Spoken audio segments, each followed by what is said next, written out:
Hai guys, selamat berjumpa lagi dengan saya Asep Sukarso. Assalamualaikum warahmatullahi wabarakatuh. Kali ini saya akan menampilkan tata cara pengobatan sakit batuk. Pengobatan sakit batuk ini sangat mengganggu aktivitas Anda. Anda pergi kerja, batuk selalu ada.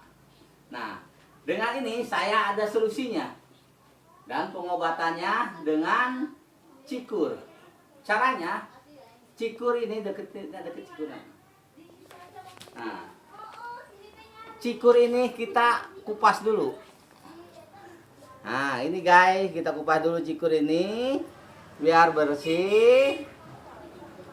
Nah, udah bersih.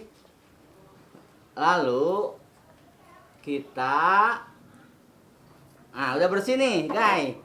Cikur ini lalu kita kalau mau batuk kita makan sedikit. Biar hancur lalu kita telan. Nah, kita pergi kemana aja ini harus selalu dibawa atau dikantongin. Nah, kalau di perjalanan kita mau batuk, kita makan cikur ini sedikit. Seperti ini. Nah, udah hancur di mulut cikur ini, lalu kita telan.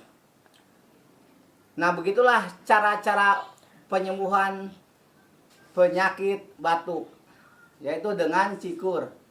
Nah, sekian dan assalamualaikum warahmatullahi wabarakatuh.